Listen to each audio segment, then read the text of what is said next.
Welcome back to my YouTube channel the ink study. आज की इस वीडियो में हम लोग कवर करेंगे पब्लिक सेक्टर्स में डिपार्टमेंटल अंडरटेकिंग्स जो हम लोग पढ़ रहे थे उसके मेरिट्स एंड डीमेरिट्स। यानी कि जो डिपार्टमेंटल अंडरटेकिंग्स होते हैं कम्प्लीटली गवर्नमेंट कंपनीज जिसमें बाहरी किसी भी हिस्से का कोई असर नहीं होता है, तो उसके मेरिट्स एंड डीमेरिट्स क्या होते हैं। चलिए स्टार्ट करते हैं। सबसे पहले मेरिट्स या एडवांटेजेस। तो ईजी टू फॉर्म, क्योंकि गवर्नमेंट कंपनी है, गवर्नमेंट को ही बनाना है, आसानी से बना लेते हैं गवर्नमेंट। फिर नेक्स्ट है हमारा एफिशिएंट कंट्रोल। फिर optimum utilisation of funds, accountability, public revenue and secrecy. तो चलिए देखते हैं, अब हम लोग डीपली इसको पढ़ेंगे। सबसे पहले a department undertaking has following advantages. क्या क्या एडवांटेजेस हैं भाई? Easy to formation. It is very easy to form a departmental undertaking as no registration is compulsory. एक डिपार्टमेंटल अंडरटेकिंग को खोलने के लिए कोई भी रजिस्ट्रेशन करवाने की ज़रूरत नहीं होती है, इसलिए बहुत इजी है। ठीक है। नेक्स्ट हमारा होता है इफेक्टिव कंट्रोल। इफेक्टिव कंट्रोल क्या बोलता है भाई? The control on departmental undertaking is very effective as it is directed and centralised. क्या बोलते हैं कि भाई देखो, इसमें कंट्रोल बहुत इफेक्टिव होता है क्योंकि ये गवर्नमेंट कंपनी सेंट्रलाइज्ड होता है, तो इसलिए यहाँ पे जो भी कंट्रोल होता है वो बहुत अच्छा होता है। आई होप आपको समझ में आया होगा कि इफेक्टिव कंट्रोल मतलब क्या हो रहा है। क्योंकि अब सिंपल से एक एग्जांपल लेते हैं कि ये स्कूल है और इस स्कूल का जो प्रिंसिपल है वही आपके क्लास में आ जाए, तो क्लास में कैसे कंट्रोल होगा?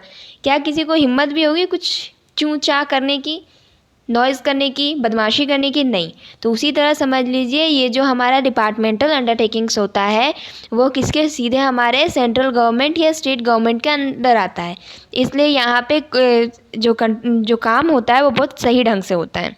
नेक्स्ट हमारा है optimum utilisation of funds. There is proper utilization of funds as financial matters are subject to ministerial sanction, budget, accounting and audit control। क्या बोला जाता है भाई? देखिए यहाँ पे इससे क्या मतलब है, जो भी हमारा डिपार्टमेंटल अंडरटेकिंग्स होता है ना, इनका बजट पास होता है, पार्लियामेंट से इनका बजट पास होके आता है और उसमें लिखा होता है कि आपको साल भर के लिए किस किस काम के लिए पैसे चाहिए। जब उसमें पूरा मेंशन्ड है कि समझ लीजिए 10 काम के लिए इस टाइप से है और उसमें से जो गवर्नमेंट को अच्छा लगा उन सब के लिए पैसे दिए, जिसमें कितने पैसे लगेंगे ये सारा ब्यौरा उसमें पहले ही प्री प्लान्ड होता है। तो क्या उस पैसे का कहीं गलत यूज़ कर सकते हैं हम? हमारे पास तो एक्स्ट्रा पैसे ही नहीं हैं जो हम कहीं और यूज़ करें, तो इसलिए इनका जो फंड है उनका यूटिलाइजेशन बहुत अच्छा होता है। ठीक है। वो इनको अगर कोई एक्स्ट्रा काम करवाना है तो पहले मिनिस्ट्री से उसको सैंक्शन कराना पड़ेगा उसको, तब बजट पास होगा। उस बजट पास होने से पहले भी देखा जाएगा कि क्या जितना उसमें पैसा लिखा हुआ है, हाँ सच में उतनी की ज़रूरत है। अगर है तब पास होगा, नहीं तो नहीं होगा, नहीं तो जितने की ज़रूरत है उतना ही अमाउंट पास होगा। ठीक है। नेक्स्ट हमारा आता है accountability. There is direct parliamentary control. The performance of departmental undertaking can be discussed in parliament. So there is public accountability। क्या बोलता है भाई? देखिए जैसा कि हम लोग जानते हैं कि ये एक डिपार्टमेंटल जो अंडरटेकिंग्स होता है वो सीधे सेंट्रल गवर्नमेंट या स्टेट गवर्नमेंट से कंट्रोल रहता है और ये इनके जो बजट है वो पार्लियामेंट से पास हो रहे हैं। जब बजट ही पार्लियामेंट से पास हो रहे हैं तो अगर किसी काम ख़राब हो रहा है जिसकी वजह से जो हमारा प्रॉफिट है वो ऐसे जाने की जगह इंक्रीज़ होने की जगह डिक्रीज़ हो रहा है, तो पार्लियामेंट में इसमें बहस होना चालू हो जाएगा कि अपोजिशन पार्टी उठ जाएगा कि नहीं काम सही से नहीं हो रहा है।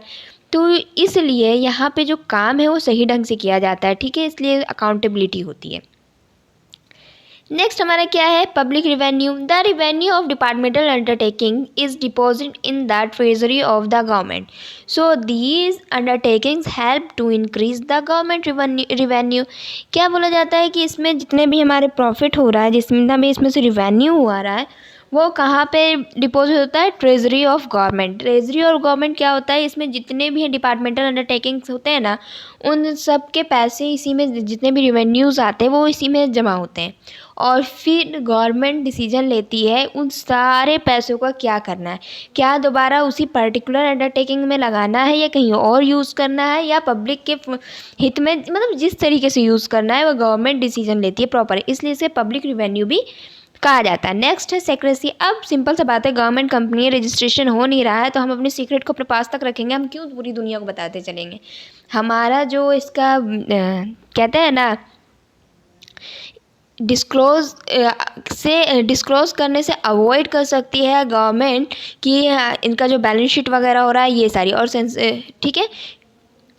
The activities performance of the departmental undertaking can be highly secret रहेगा, as government can avoid disclosure on the play of public interest, ठीक है, due to secrecy only the most sensitive area defence of operation as a departmental undertaking, ठीक है। जो क्योंकि इसमें बहुत सारे सेंसिटिव एरियाज़ भी आते हैं ना, जैसे डिफेंस इसी में आता है डिपार्टमेंटल अंडरटेकिंग्स में।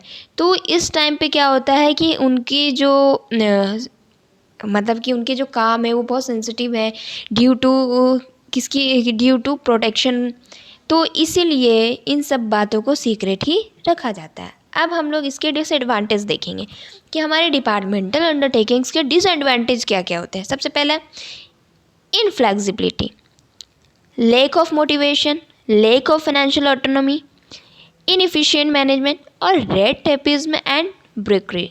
देखिए चलते हैं। सबसे पहला हमारा इनफ्लेक्सिबिलिटी क्या बोलता है भाई?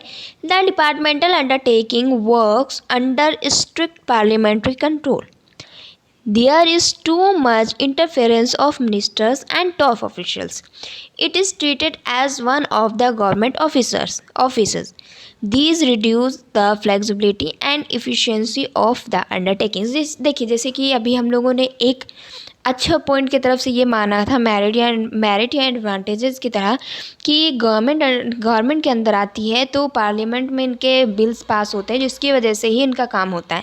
अब अगर इसमें सेकंड थॉट की तरह देखा जाए तो पार्लियामेंट पे इसके ऊपर चर्चा हो रही है, तो इसमें मिनिस्ट्री और टॉप ऑफिसर्स का तो बहुत ज़्यादा इंटरफेरेंस होता है। जो कोई भी काम करना है या नहीं करना है, मानते हैं कि कोई किसी चीज़ का बजट मैंने पास करवाया, अब उस बजट पे ही बहस हो गया पार्लियामेंट में। मैंने एक बजट पास करवाया है, ए नाम का करवाना है मुझे, लेकिन उसमें पार्लियामेंट में बहस चालू हो गया। तो अब इस बजट को पास होने में मुझे तो नहीं पता ना कितना टाइम लगेंगे। तो इसीलिए इन सब की वजह से जो हमारा डिपार्टमेंटल अंडरटेकिंग होता है उसमें फ्लेक्सिबिलिटी बहुत कम होता है और इफ़िशियंसी भी कम होता है, ठीक है। Next, lack of motivation. अच्छा एक बात बताइए, कोई भी हम लोग सोल प्रोप्राइटरशिप पढ़े थे या पार्टनरशिप पढ़े थे, उसमें लोग मोटिवेटेड क्यों थे? कि जो भी हम जितना भी हम मेहनत कर रहे हैं उससे हमें प्रॉफिट मिलेगा। हमारा ये भी कह सकते हैं, हमारे एम्प्लॉयज़ भी कब मोटिवेटेड रहते हैं कि जब वो एक्स्ट्रा काम करेंगे तो उन्हें एक्स्ट्रा पैसे मिलेंगे। भाई हर किसी को एट लास्ट में यही चाहिए कि हम जितना मेहनत कर रहे हैं उसके बदले में मुझे पैसे मिल रहे हैं, ठीक है। लेकिन यहाँ तो ऐसा कुछ है नहीं, यहाँ तो जितना भी रेवेन्यू होता है वो तो सरकार के मतलब गवर्नमेंट ट्रेजरी में डिपॉजिट हो जाता है। तो जो लोग हैं वो क्यों मोटिवेटेड रहेंगे? देखिए, the departmental undertakings have no power to utilise their revenue as these are deposit in the treasury, ठीक है। रेवेन्यू को यूटिलाइज ही नहीं कर सकते। There is no incentive to maximise profit, there is no direct relation between the efforts and reward. Efforts और reward के बीच में यहाँ पे कोई भी डायरेक्ट कनेक्शन नहीं है। Generally promotion are on the basis of seniority and not on the basis of efforts. अगर किसी का प्रमोशन भी हो रहा है तो वह एक्सपीरियंस के ऊपर होगा, ना कि कोई कितना एफर्ट्स लगा रहा है। जितना जो सीनियर उसका प्रमोशन होगा, एफर्ट्स कौन कितना लगा रहा है उससे कोई मतलब नहीं है। So employees are not motivated to perform to their best ability, इसलिए नहीं करता है भाई। जाओ अपने आप एक्सपीरियंस होगा और मेरा प्रमोशन होगा, इसमें मैं ज़्यादा एफर्ट्स लगाऊं या कम एफर्ट्स लगाऊं, कोई मतलब नहीं है। Next, lack of financial autonomy. ठीक है, देखिए the departmental undertakings can not plan long term investment project. देखो यहाँ पे ये लॉन्ग टर्म पे कभी भी प्रोजेक्ट्स पे प्लान नहीं कर सकते। क्यों? क्योंकि इनका तो बजट एवरी ईयर पास होता है, हर साल गवर्नमेंट अलाउड करती है। ठीक है, तो वो कैसे लॉन्ग टर्म के लिए सोचेंगे?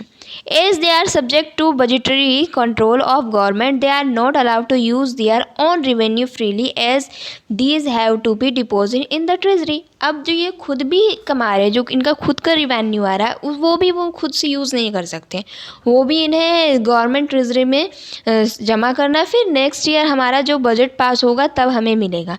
तो ऐसे में ये लॉन्ग प्रोजेक्ट कैसे करेंगे? किसी भी लॉन्ग प्रोजेक्ट को करने के लिए हमारा बजट होना चाहिए, या फिर हम जो अर्न कर रहे हैं, जैसे कि हम लोगों ने पढ़ा भी था कंपनीज़ में कि वो लोग अपने प्रॉफिट का कुछ हिस्सा, कुछ शेयर रख लेता है ताकि वो अपनी कंपनीज़ को और आगे बढ़ाएं। लेकिन यहाँ तो ऐसा कुछ खेल ही नहीं हो सकता ना, ये अपने प्रॉफिट का कुछ भी प्रॉफिट रिवेन्यू ही नहीं रख सकते।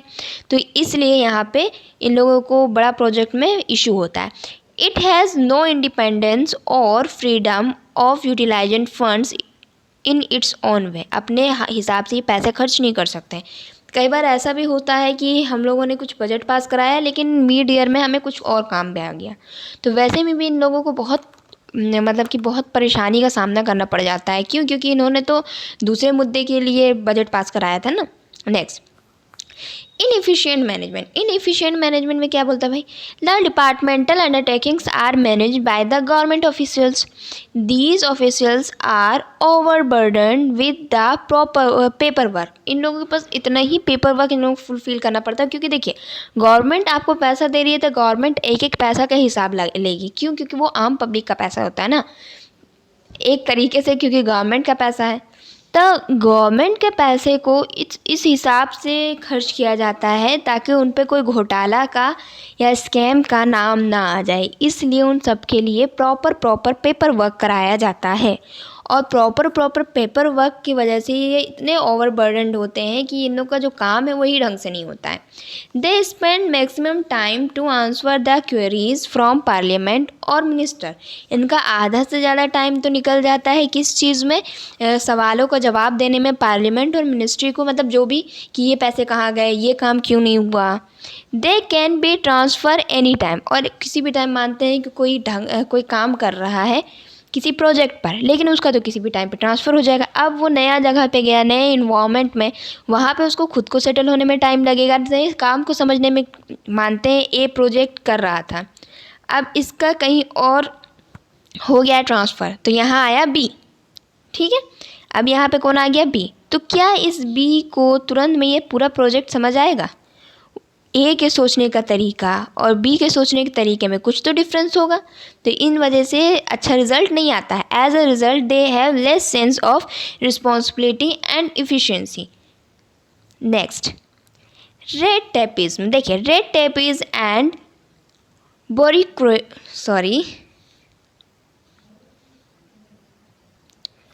Red tapeism and bureaucracy. Red tapeism and bureaucracy refers to delay in decision due to too many formalities. इतनी सारे formalities होने की वजह से जो decisions में लेट होता है उसी को हम लोग red tapeism के नाम से जानते हैं।